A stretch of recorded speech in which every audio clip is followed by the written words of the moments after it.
Gibran ini kan memang secara kapabilitas, intelektualitas itu memang masih patut diuji. Hmm. Publik ingin tahu itu gitu ya. Kenapa? Karena Gibran sendiri sih menurut saya yang membuat situasi ini semakin pelik. Agak-agaknya memang di sisi debat kandidat ini 01 harusnya bisa memaksimalkan karena posisi yang lebih lebih fleksibel di dalam eh, ketika berbicara dalam konteks apapun, bidang apapun, 01 lebih lebih fleksibel. Nah, bagaimana dengan pasangan 02? 02 ini yang punya beban menurut saya. Selamat malam Tribuners, program Tribunnews on Focus hari ini menjumpai Anda kembali bersama dengan saya Nila Irda.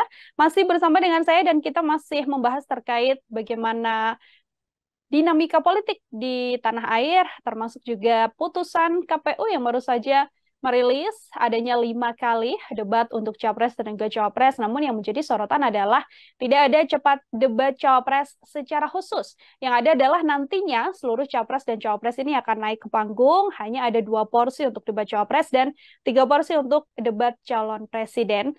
Untuk membahas hal tersebut, Tribuners, saya sudah tersambung bersama dengan Direktur Politika Research and Consulting ada Bang Rio Prayogo sekaligus pengamat politik. Bang Rio, selamat malam. Terima kasih sudah bergabung. Selamat malam Nila, apa kabar? Baik, Bang Rio, bagaimana kabarnya? Sehat ya, Bang ya? Alhamdulillah sehat. Semangat terus. Yes, betul sekali semangat terus. Ditambah ini baru aja pengumuman dari KPU. Ini sudah rilis akhirnya Bang debat untuk Capres dan juga Cawapres. Namun yang jadi sorotan justru tidak ada debat Cawapres secara khusus. Yang ada adalah nantinya seluruh kandidat akan naik ke atas panggung di 5 sesi debat ini. Sebagai pengantar saya ingin minta komentar dari Bang Rio terlebih dahulu. Baik, secara substansi sebenarnya tidak ada persoalan ya, mau itu masing-masing atau dalam konteks yang disebutkan tadi sama KPU ya, harus terlihat secara teamwork begitu ya. Mhm. Saya melihat sih secara substansi tidak ada masalah begitu ya. Cuman kan menjadi persoalan ini menjadi menarik dibahas dan menjadi pertanyaan di benak publik ketika proses ini berbeda dengan ketentuan PKPU ya nomor 15 tahun 2023 ya. Mhm. Dan apa namanya? Ini kan menjadi pertanyaan publik saja kalau tiba-tiba KPU melakukan upaya perbedaan gitu ya antara debat Pilpres tahun 2019 dengan tahun 2024 yang akan datang ini. Nah, publik kemudian pasti akan mempertanyakan gitu ya dengan rentetan kejadian-kejadian dramatisasi Pilpres mulai dari MK, kemudian ada Gibran ya, dan kemudian saat ini juga ketambah aturan baru tentang debat. Karena kalau kita lihat dari respon dari beberapa capres dan cawapres ini unik, unik menurut saya. Mhm. Ada yang bilang tidak tahu, ya kan? Wah, terkejut gitu ya. Kayak Mahfud memilih mengatakan ya siap sajalah dengan semua konsep debat gitu ya. Nah, oleh karena itu menurut saya perlu ada komunikasi yang intensif antara penyelenggara dengan LO masing-masing paslon yang baik itu satu, dua, dan tiga, supaya publik tidak bertanya-tanya ada apa begitu ya. Kalau seperti ini kan terkesan KPU itu mendengarkan salah satu pihak karena memang kemarin saya juga sempat bertanya kepada teman-teman ya kan banyak juga teman kita yang ada di tim ses masing-masing. Memang salah satu dari terutama dari pasangan 02 itu mengatakan bahwa supaya debat bahkan untuk dikurangi misalnya ya jadwalnya ya. Nah, ini kan terkesan sekali KPU nanti oleh publik dianggap eh, berat sebelah ke pasangan 02. Nah, oleh Mhm. karena ini perlu dipanggil beberapa LO, tim sukses masing-masing untuk menundukkan persoalan ini sehingga dibuat kesepakatan. Karena Mhm. secara substansi menurut saya sih tidak ada masalah gitu ya.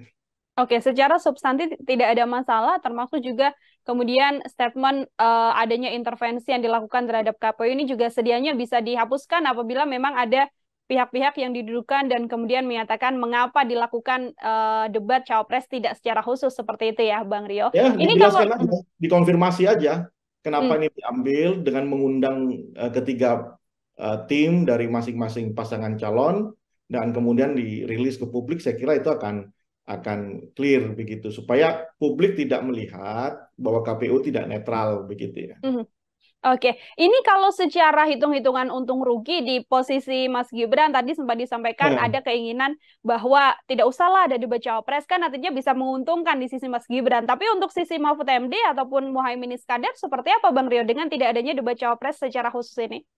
ya memang pasangan 02 terutama cawapresnya kalau Prabowo ini kan sudah terbiasa dengan perdebatan Hmm, secara formal ya karena Prabowo tercatat sudah 3 kali ada dalam ruang konsultasi ini ya.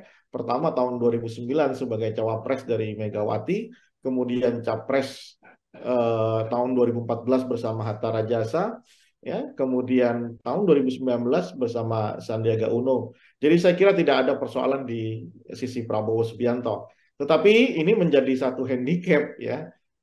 Seperti sebagaimana publik tahu ya, Gibran ini kan memang secara apa namanya kapabilitas intelektualitas itu memang masih patut diuji. hmm, Publik ingin tahu itu gitu ya. Kenapa? Karena Gibran sendiri sih menurut saya yang eh, membuat situasi ini semakin pelik. Karena ketika dia dihadapkan dengan wartawan misalnya atau dengan audiens yang itu sangat kritis, Gibran memilih untuk tidak bersikap atau cenderung tidak mau mengekspos pikiran-pikiran besarnya tentang apa as if kalau dia itu jadi calon apa wakil presiden di masa yang akan datang.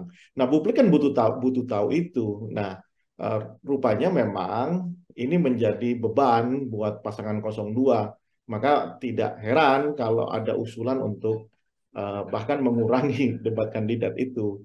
Ya hmm, kan? Bahkan juga dalam konteks eh, hari ini publik bisa saja menafsirkan bahwa ini KPU mendengarkan salah satu pihak, terutama pasangan 02, di mana cawapresnya tidak siap menghadapi debat kandidat. Ya, bisa kebayang Nela, seorang Gibran yang kita tahu kapasitasnya harus berhadapan dengan Mohaimin Iskandar yang malang melintang puluhan tahun di dunia politik, di dunia kepemimpinan nasional, dan harus juga berdebat soal hukum misalnya dengan Prof. Mahfud MD gitu ya. Nah ini salah satu handicap yang harus ditutupi. Ya idealnya ini ditutupi dengan cara diinjek pengetahuannya, di drill gitu ya, di training bagaimana memberikan apa mengeluarkan pikiran-pikiran besarnya tentang kehidupan berbangsa bernegara ketika dia jadi calon wakil presiden, bukan malah merubah aturan. Ini kan publik selalu seperti itu ya, melihatnya lah ini aturan dirubah. Nah sehingga publik jangan dibuat apa namanya curiga hmm, atas permainan-permainan. Karena apa? Karena Presiden MK, Presiden buruk MK itu yang akan merefleksikan pikiran-pikiran publik gitu lah. Nah, KPU harus fair di sisi itu. KPU harus bisa menjelaskan sedetail mungkin paling tidak ke tiga pasangan calon tadi. Ya, undang mereka, expose persoalan-persoalannya dan kenapa pilihannya seperti ini gitu. Nah, tadi kan ada pasangan calon yang merasa tidak diberitahu dan tiba-tiba berubah begitu. Itu kan tidak fair menurut saya. hmm. Menjadi tanda tanya juga untuk pasangan yang mengatakan ya tidak masalah, namun ada juga yang oh, saya tidak tahu soal aturan yang diberlakukan oleh KPU. Ini kalau bisa tidak kemudian Bang Rio kayak kita melihat hitung-hitungan ranking lah kalau melihat latar belakang dari cawapres ini sendiri. Ada Mas Gibran, tadi ada Muhaimin Iskandar dan juga Mahfud MD. Dari sisi nantinya kemampuan mereka untuk bisa menyampaikan paparan secara utuh yang bisa disampaikan dan juga diterima oleh publik, apakah Bang Rio bisa mengatakan siapa yang jauh lebih unggul? Yang pasti dari paparan Bang Rio, Mas Gibran ada di posisi nomor 3 seperti itu. Inilah kita bayangkan demokrasi ini kan orang itu diekspos Hmm, dengan ide dan gagasan begitu ya. atau rencana kerja ketika dia jadi seorang leader, menjadi seorang pemimpin, jadi seorang presiden, wakil presiden. Publik kemudian dibiarkan untuk menonton dengan harapan setelah menonton publik itu bisa memilih mana yang terbaik di antara yang ada. Kan begitu pikiran Hmm. dasar demokrasi begitu ya. Karena apa? Karena tiga-tiganya merasa mampu menjadi pemimpin, menjadi presiden di Indonesia, menjadi wakil presiden Indonesia. Nah, karena tiga-tiganya merasa mampu, maka publik diminta untuk memilih. Nah, tapi kalau kemudian kita sudah bersepakat, founding fathers kita sudah sepakat untuk mengikat sistem demokrasi sebagai pilihan sistem di Indonesia ini ketimbang sistem pilihan yang lainnya, kerajaan atau ya bentuk-bentuk monarki yang lainnya gitu ya. Tentu orang yang mau berkonsentrasi sehingga atau kandidasi itu harus diwarnai dengan warna-warna yang penuh dengan intelektualitas, Hmm. harus diwarnai dengan warna yang penuh dengan keyakinan kepemimpinan di masa yang akan datang. Tapi kalau tidak pede, hanya sekedar ingin merebut kekuasaan, ya tentu ini akan menjadi persoalan. Bagaimana publik bisa tahu? Ya kamu mau jualan apa? Demokrasi kan begitu tuh. Hmm. Produk adalah dirinya, kemudian diekspos sehingga orang bisa tahu, ya you mau jualan apa? Jualan pikiran, jualan apa begitu ya. Nah, oleh karena itu dibuatlah peranata politik namanya debat. Nah, tapi kalau debat juga mau dihindari, debat juga mau dikurangi porsinya, bahkan sekarang aturannya sudah berubah. Tadinya ada sesi sendiri capresnya, ada sesi sendiri cawapresnya, tapi kemudian di mix seperti ini, akhirnya kan kehilangan esensinya. Ya. Nah, jelas kalau seperti itu pertanyaan Nila, siapa yang paling paling tidak diuntungkan ya dua pasangan yang lainnya. 01, 03 tidak diuntungkan. Karena apa? Bagi 01 dan bagi 03 inilah titik di mana dia benar-benar bisa ditonton oleh jutaan, mungkin ratusan juta pemilih kita yang tercatat 204 juta, ya mungkin tidak semuanya, tapi 60% akan menyaksikan debat capres ini. Ya inilah demokrasi sesungguhnya. Makanya porsinya jangan dikurangi sehingga ini menurunkan semangat berdemokrasi. Jangan kemudian level pilpres ini diturunkan menjadi level pilihan kepala desa begitu ya. Jangan diturunkan jadi pilihan RT. Padahal inilah bagaimana peranata politik bernama debat kandidat di dalam konteks pemilu itu sangat dibutuhkan oleh masyarakat terutama Hmm. supaya mereka bisa merekam apa janji politiknya, apa ide dan gagasannya ke depan sehingga mereka datang ke TPS dengan pikiran-pikiran yang rasional. Hmm. Oke, itu di sisi calon wakil presiden begitu ya.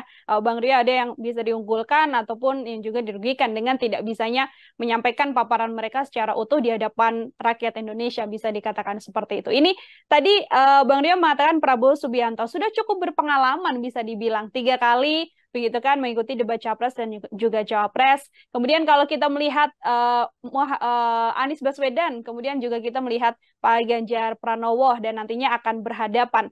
Kira-kira situasinya dari kacamata Bang Roy akan berlangsung seperti apa ini, Bang? Sangat seru tentunya. Ini akan terjadi perbedaan apa namanya school of thinking begitu ya. Bagaimana cara pandang paradigma, kemudian perspektif itu akan tumpah ruah di debat kandidat ini. Hmm. Ya, dari 01 dengan paradigmanya yang sangat apa namanya paradigma pembaharuan, pendekatan yang lebih sifatnya liberalis kalau saya lihat begitu ya.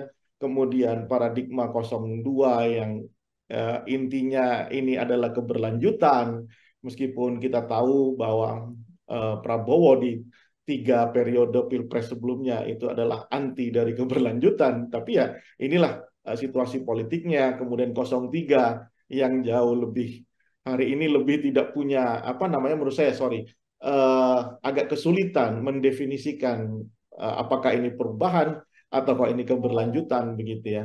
Nah, makanya kalau berbicara tentang ide besarnya, ya big idea-nya, tentu nanti tidak akan banyak diekspos Karena apa? Karena dua pasangan yang lainnya ini akan mengalami kesulitan. 03 dan 02 ini kan akan mengalami kesulitan. Outstanding pikiran utamanya itu akan mengalami kesulitan. Kalau 01 kan lebih lebih slow ya, karena dia benar-benar di luar dari bayang-bayang Jokowi.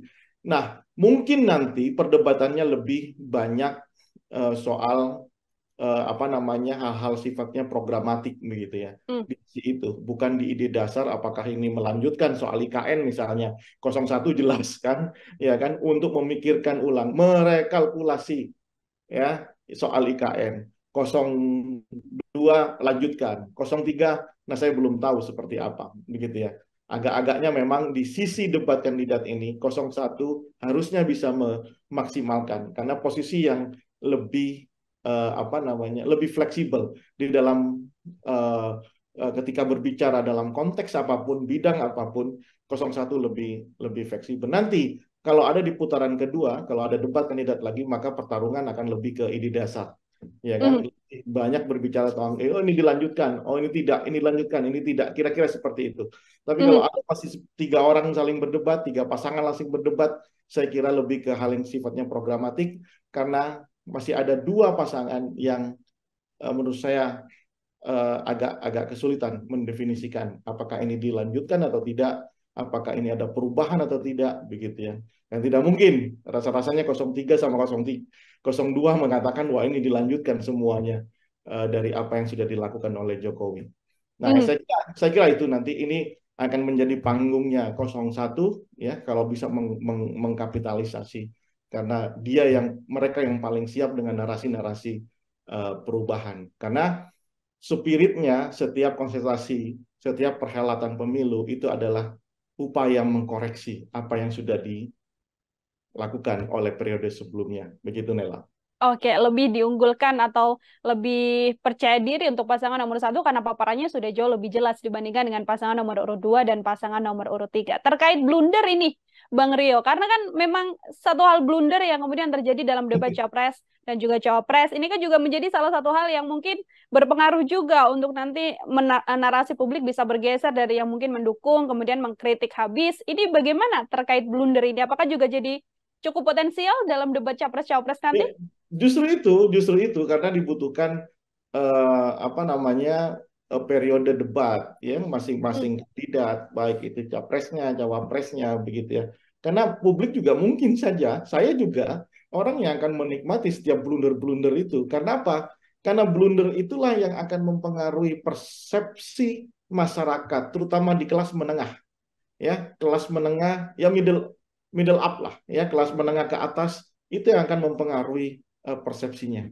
Ya, apakah kemudian dia akan tetap memilih satu orang kandidat yang sudah dia pilih atau mereka akan mengubah pilihannya ke kandidat yang lainnya. Karena ingat bahwa potensi swing voters data per hari ini itu ada di angka 40%. Sangat tinggi, ya, sangat tinggi. Swing voters adalah apa namanya kelompok pemilih yang masih memungkinkan untuk merubah pilihannya.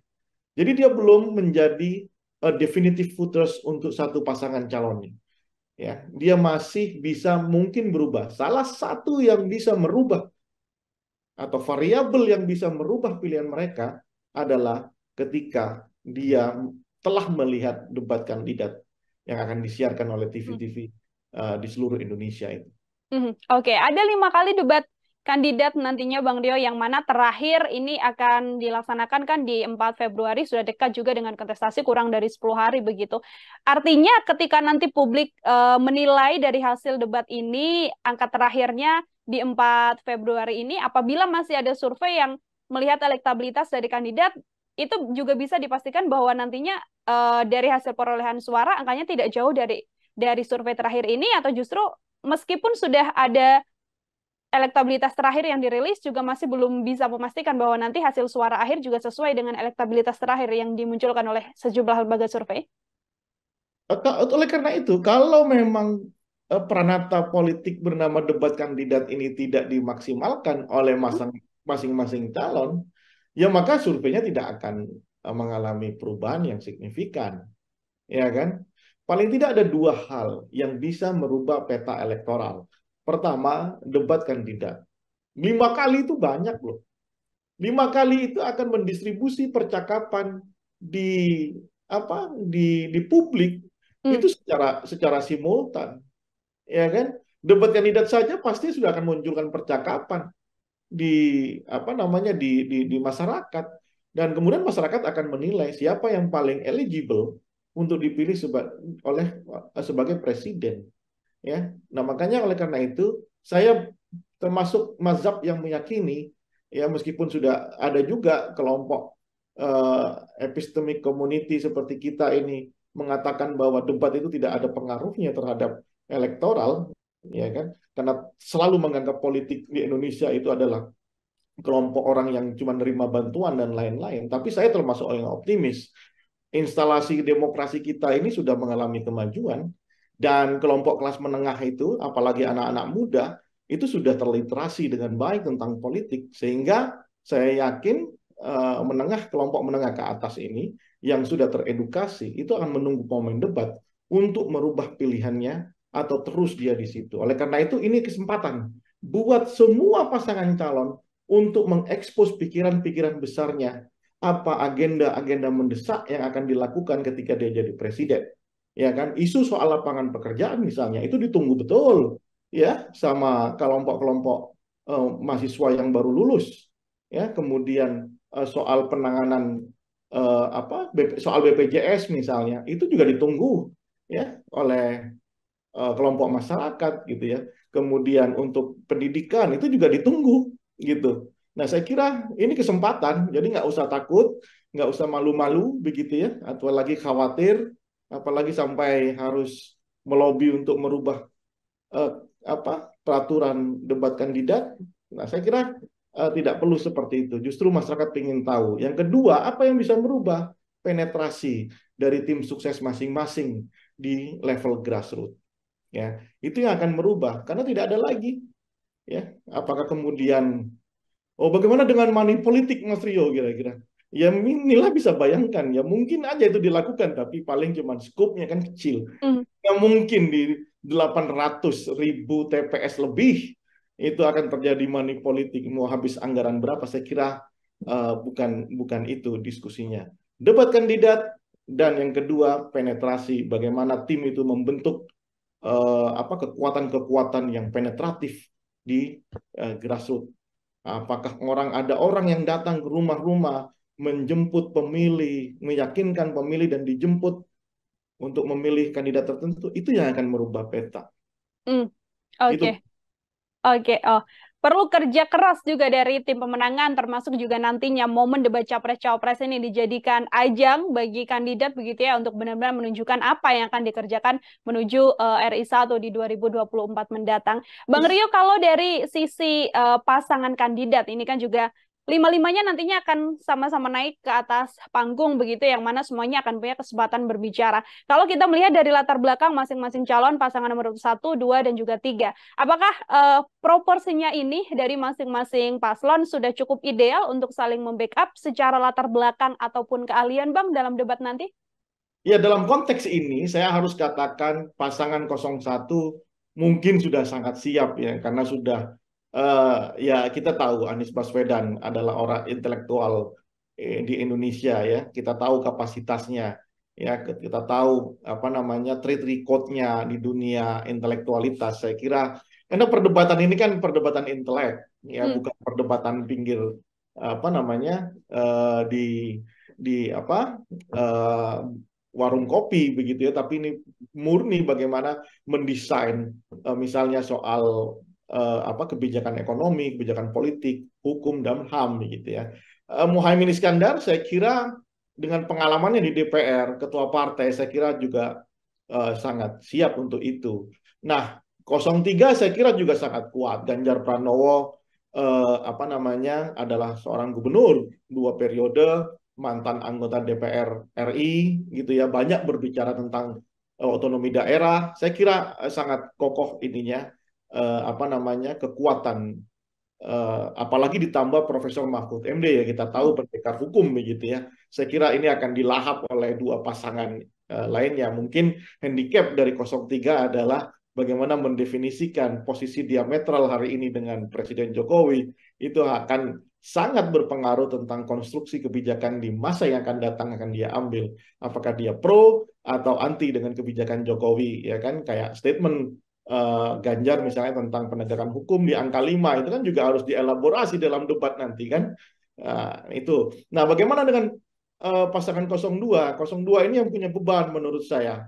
Satu, selama 15 tahun Prabowo Subianto meskipun secara notabene Prabowo punya kemampuan intelektual yang sangat memadai, pengalaman yang sangat banyak, mantan menteri, mantan pangkostrat begitu ya.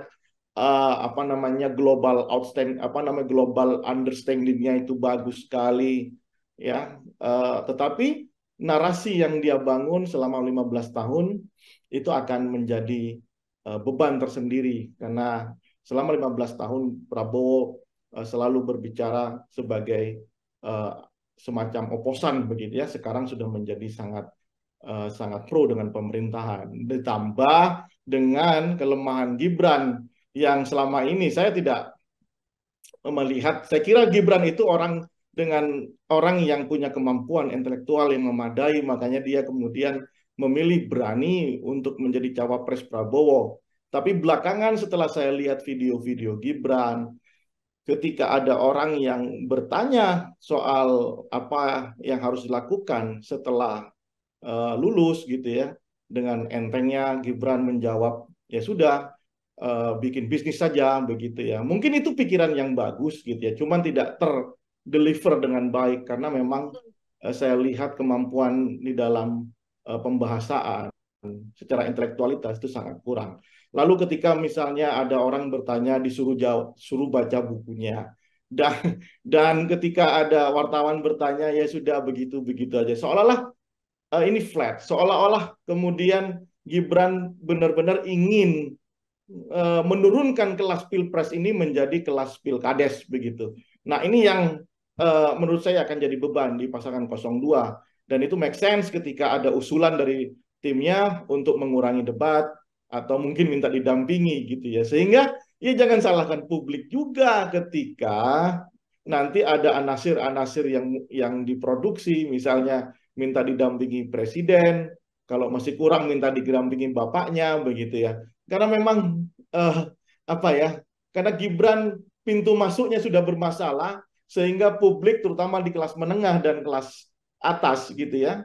Itu kemudian sangat kritis terhadap Gibran ya. Pasangan 02 tim suksesnya harus siap dengan kritisme itu begitu ya. Mungkin bisa jadi masyarakat di level grassroots banyak yang memilih Prabowo, Subianto dan Gibran karena memang Jokowi efek begitu ya. Tetapi bicara debat ini kan layer tersendiri, panggung tersendiri, parata politik yang berbeda ketika dia memberikan sembako atau senyuman saja ke level grassroots. Ini murni pertarungan intelektualitas, kapabilitas, sehingga publik benar-benar sadar siapa yang layak untuk memimpin Indonesia di masa yang akan datang. Begitu Nila. Oke. Dua pertanyaan terakhir dari saya. Ini yang pertama masih menyangkut soal bagaimana Mas Gibran begitu ya, karena memang proporsinya masih kurang tepat untuk bisa perform dalam debat cawapres ini. Namun yang tadi juga disampaikan Bang Rio ada latar belakang sosok Presiden Jokowi sang ayah yang sudah pasti sudah bisa dikatakan tidak mungkin tidak memberikan jurus-jurus ibaratnya ya, untuk kemudian dari pengalaman 2 kali debat atau beberapa kali debat yang dilakukan oleh Presiden, apakah juga bantuan dari Presiden Jokowi untuk strategi-strategi debat ini juga masih belum cukup, Bang, untuk bisa mengantarkan Gibran perform dalam debat cawapres? Oh, berbeda. Jokowi itu adalah satu hal, Gibran itu adalah satu hal. Ya, Jokowi itu coming from yang benar-benar kita tidak tahu gitu ya, dan Jokowi itu bisa mengakumulasi pikiran orang-orang kampung, orang-orang desa, bahwa mereka itulah direpresentasikan oleh sosok bernama Jokowi. Apapun jawaban Jokowi ketika berbicara intelektualitas, itu intelektualitasnya versi kampung, versi anak muda. Jokowi selalu menjawab setiap persoalan. Satu, ketika itu Jokowi itu punya kemampuan mentalitas yang cukup apa namanya diyakini, meskipun versinya itu bukan versi kampus begitu ya, bukan versi epistemic community, tapi versi ala Jokowi begitu ya, versi seperti kaum kebanyakan. Nah, tapi Gibran ini kan tidak. Gibran ini lulusan Australia, ya. Kemudian pergaulannya juga internasional. Gibran juga pernah memimpin Solo, saat ini bahkan masih memimpin Solo, ya. Tetapi kemudian kita terbelalak karena ternyata Gibran ketika diberondong banyak pertanyaan oleh kelompok yang katanya menjadi baseline pasangan 02, yakni anak-anak muda, justru menghindar dari pertanyaan-pertanyaan ini. Nah, sementara kita ini kan butuh melihat pikiran-pikiran cerdas, pikiran-pikiran besar, pikiran-pikiran yang seolah-olah kita menggantungkan harapannya kepada calon presiden. Nah, itulah yang diharapkan sama masyarakat. Rupanya saya belum melihat sejauh ini, ya. Kita belum melihat, masyarakat belum melihat, publik belum melihat Gibran benar-benar bisa menunjukkan dirinya apakah dia itu selevel dengan Jokowi ketika itu atau ini terlalu dipaksakan. Makanya ini kesempatan buat Gibran untuk belajar menjawab semua keraguan publik gitu ya, entah itu belajar dari bapaknya begitu ya, kan nggak mungkin juga didampingi ketika debat kandidatnya, atau mau dibuat peraturan PKPU baru begitu ya, setelah didampingi sama capres, didampingi sama capres definitif, kan nggak mungkin ya.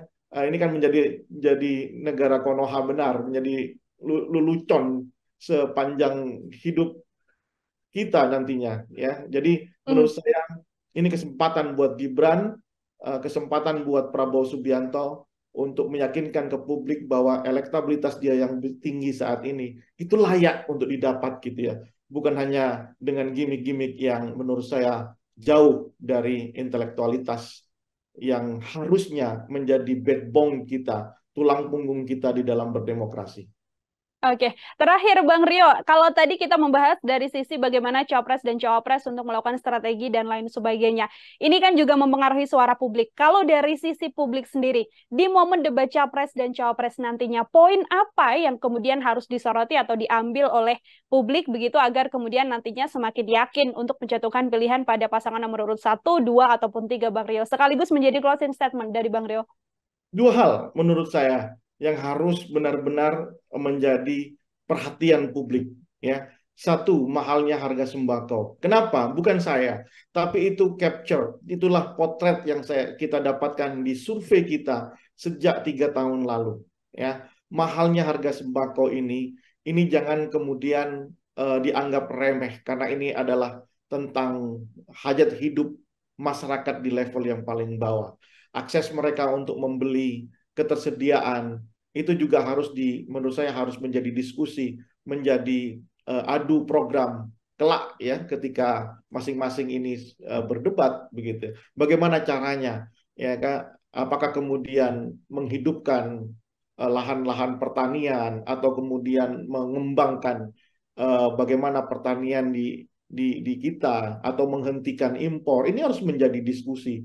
Ya, dan itu akan harusnya menjadi landscape pemikiran masing-masing kandidat ya. Sekali lagi mahalnya kebutuhan sembako itu ada di top rank setiap kita survei apa agenda paling mendesak yang harus diselesaikan oleh pemerintah. Yang kedua, persoalan hukum. Ini akan menjadi diskusi antar semua kandidat dan juga akan diikuti oleh publik tentang hukum kita. Bayangkan Nila, Ketua KPK saat ini bermasalah ya. Kita tidak menuduh apakah ini benar-benar sudah bersalah atau tidak karena ini masih dalam proses hukum, tapi setidaknya ini institusinya saja adalah institusi pemburu korupsi ya, ketuanya tersandung kasus korupsi. Ini kan cuma ada di Indonesia saya kira ya. Kemudian polisi itu juga banyak masalah belakangan ini ya kan. Kemudian ya banyak saya kira kasus-kasus hukum ini harusnya menjadi perhatian dan itu akan menjadi perhatian masyarakat luas sebelum datang ke TPS. Kita berharap dalam konteks yang paling ideal masyarakat menonton, melihat, kemudian menentukan pilihannya berdasarkan apa yang dia tonton di dalam debat kandidat itu.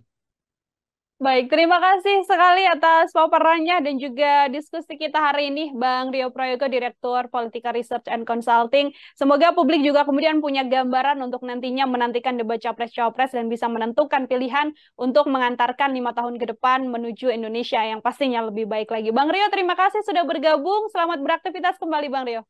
Terima kasih, Nila. Ya, Tribuners, demikian program Tribunnews on Fokus hari ini. Nantikan program Tribunnews on Fokus lainnya dengan bahasan-bahasan lain. Saya Nila Irda, pamit undur diri. Terima kasih dan selamat malam. Download Tribun X sekarang. Menghadirkan lokal menjadi Indonesia.